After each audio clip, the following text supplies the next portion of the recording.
सोडून देते तुला. अजून वेळ आली नाही.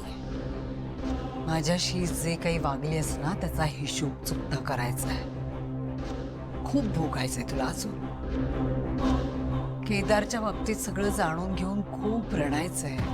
वेळ द्या अजून. तुझं ना माकड झालंय, माकड.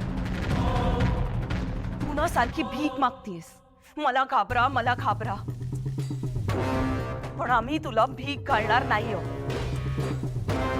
आणि तुझे हे फुकटची वाफ घालवतेस ना तोंडाची, त्याऐवजी जे बोलतेस ते करून दाखव. नेत्रा, बाळ सुखरूप आहे ना? हो बाबा, पण ही घटना साधीच होती नाहीये. नेत्रा, पण असं वाईट सुद्धा काही घडलं नाहीये ना? आपलं बाळ सेफ आहे असंच म्हणाले ना डॉक्टर?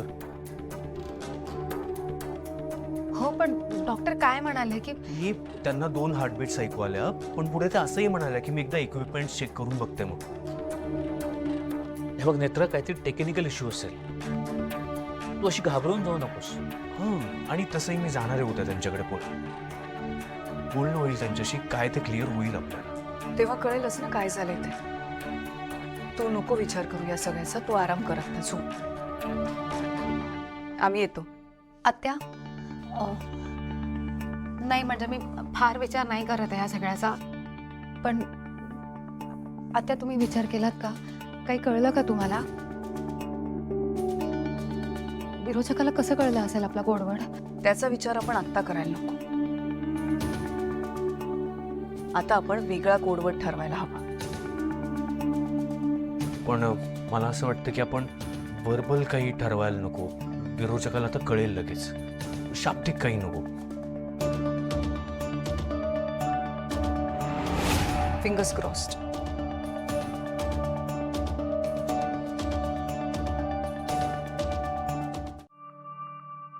नेत्रा, काय झालं? इथे ना आता छोटी छोटी पावलं उमटली होती कुंकवाची. मी देवी आईला नमस्कार करत होते आणि अचानक पावलं उमटली. आणि आता तुम्ही आला तर दिसेनासे झाले. खरंच इथे पावलं होती.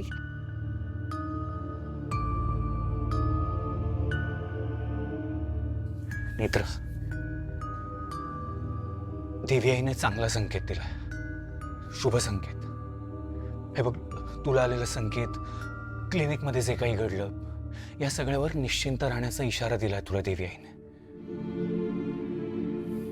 त्यामुळे नेत्र, आता अजिबात काळजी करायची नाही. टेन्शन घ्यायचं नाही. देवी आईने स्वतः सांगितलं ना तुला, तर तू पॉझिटिव्ह राहा. सगळं छान पॉझिटिव्ह करताय.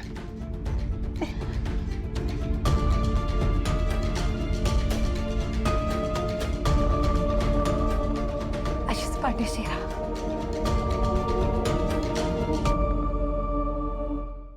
मला सुद्धा कधी एकदा तुम्हाला भेटते असं झालं होतं. आत्या येत्या नाही आहेत का? नाही, काल व्हिडिओ कॉल झाला होता, पण तुला असं समोर बघायचं होतं. बघितलं तर बरं वाटलं. काकुमा, बघा ना कसा मस्त ग्लो आलाय नेत्राच्या चेहऱ्यावर. तुम्ही सगळे नक्की ठीक आहात ना एकदम? म्हणजे विरोचकाने काही त्रास द्यायचा प्रयत्न नाही ना केला? Yes Netra, everything is fine. पण आम्ही पुन्हा जेलमध्ये आलोय. खरंय ग नेत्रा. हे असं रूम मध्ये बंद राहणं ना, आता वैताग आलाय त्याचा. म्हणजे आपल्याच घरात आपल्यालाच चोरी झालीये. हो काकू, कळतंय मला, पण सध्या विरोचक अशा गोष्टी करतो ना, त्यामुळे आपण सावध राहणं खूप जास्त गरजेचं आहे आता.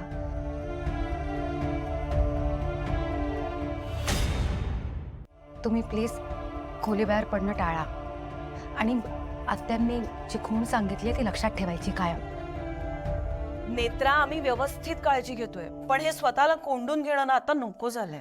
काकू, विरोचकाला आपलं ठरलेलं वाक्य कळलं ना, तिथे सगळा घोळ झालाय. पण आपण यापुढे खूप काळजी घ्यायची. हा, विरोचकाला अजिबात शंका येता कामा नये. पण हे सगळं सोड. डॉक्टर काय म्हणाले? सगळं ओकेच आहे ना? हो, मी काल सांगितलं ना, सगळं एकदम व्यवस्थित आहे. Thank God. आम्हाला खूप टेन्शन आलं होतं, पण तेजस बोलला की सगळं ओकेच आहे. तू प्लीज माझा भत्रीजा या तो भत्रीजीनी केअर कर ओके. मी तो इडियट सारखी वागली पण तू असं नको करूस.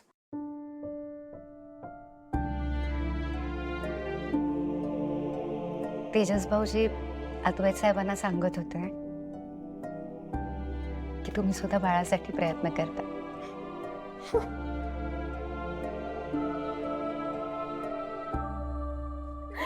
पागलचे तेजस.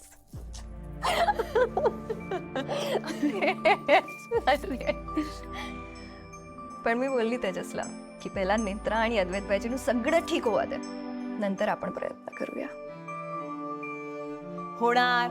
आता सगळ्यांचं सगळं छान होणार. आता लवकरच आपल्या घरात बाळाच्या हसण्या किदळण्याचे आवाज येतील